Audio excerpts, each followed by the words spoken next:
I'm Ulla Holmquist, director of the Museo Larco. Okay, we usually relate ancient Peru with the Inca Empire, but that was only the 150 years or maybe less of our pre-Columbian history. So we are really dealing with a territory that was the area of the development of a lot of different civilizations, of societies that were based in the coast, in the highlands, and they were also related one to another. We have since at least 12,000 years before Christ, people inhabiting our territory. And from there on, different polities developed, some of which were more integrated one to another. And also there were moments of major, probably political and specifically religious integration. And that's what we see in ancient Peru. We see some cultures, archaeological cultures that we recognize, like, for example, the very well-known Moche or Nazca or Wari cultures that were developing in the first millennia of the contemporary era. And they are very well known because of their very high level of development in the arts, in their constructions, and also, of course, of a cosmovision development that we are going to see throughout all our pre-Columbian history.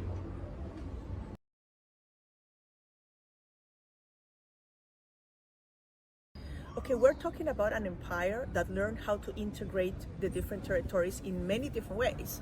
So usually we relate an empire with a conquest of territory, but here we have an empire that made different kinds of relations and established different kind of alliances, and also the integration of different groups of people in different ways, because of course they would benefit also of the specialized way different communities and different societies were dealing with different kinds of production, for example.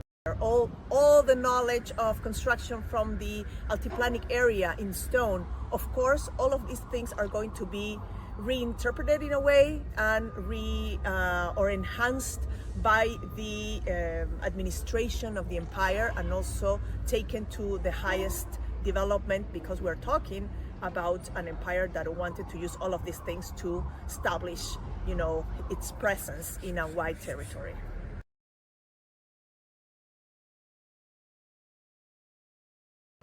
Well, since 14 or 12,000 years before the contemporary era, we already have groups of hunter and gatherers that arrived to our territory and began understanding our complex and very diverse territory. The challenges of this territory allow for people to develop different strategies. So from there on, this knowledge is going to finally take shape into communities that kept this relation with this diverse territory, and they learn to relate to one another. From these relations of the coastal peoples and Highlander, the need to be in relation with the Highlander communities also because of the access of water, made this knowledge of the cycles of nature be what turned these societies into high culture, let's say, because they developed places where they could meet, they could get together to share information, to share products also. And from there on, we have more or less around 1500s before Christ, the first evidences of temple life, people gathering around these main areas of developing of some messages or some cult meeting around these sacred places that were very important for the communities. From there on, it's a non-stop of very interesting cultures and organization of communities and political entities, and moments of very important integration, such as the Wari Empire around 1000 AD, and then the Inca Empire around the 1500s.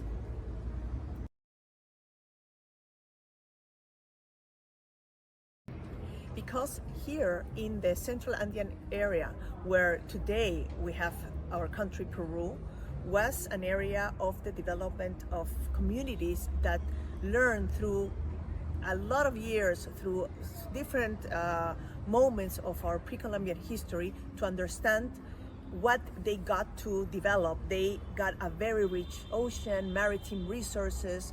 They had to learn about the sources of water and when did water was available for their cultivation of the lands, and they had to learn what happened if they were going to seed the soil.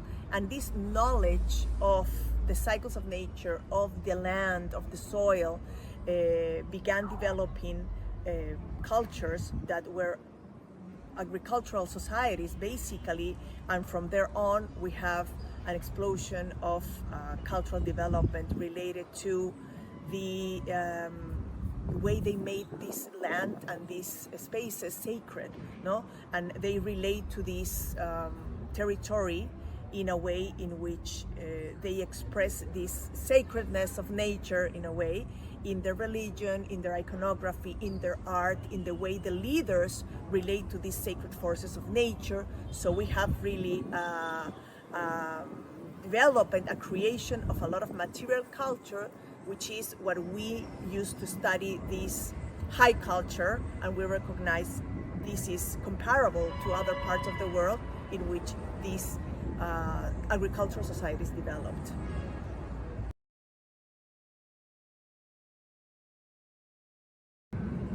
The visit to the Museo Larco opens up a door to understand and to be related to our ancient history in a way in which you won't get lost in a lot of different names or in a lot of different historical periods, but instead we present the main concepts and the main ideas that were developed by our ancestors in relation to this very diverse and incredible and challenging territory. So the material culture, the objects, the art that you're going to see are going to be the metaphors and the way we can relate to all these religious concepts, cosmovision, and the way they expressed this relation to nature, and also they express power and leadership in these objects that are very sophisticated.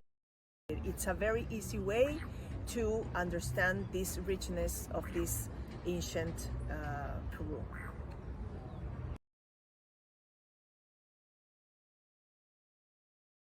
Well, I usually relate to objects that have a lot of information, because as a scholar in relation to Moche culture specifically, we love iconography. So one of my favorite objects has to do with one of these Moche objects that has a lot of drawings, and it presents some of the major deities of these societies. So it presents a sun god, a god of the inner world, and a moon goddess, and something happening there.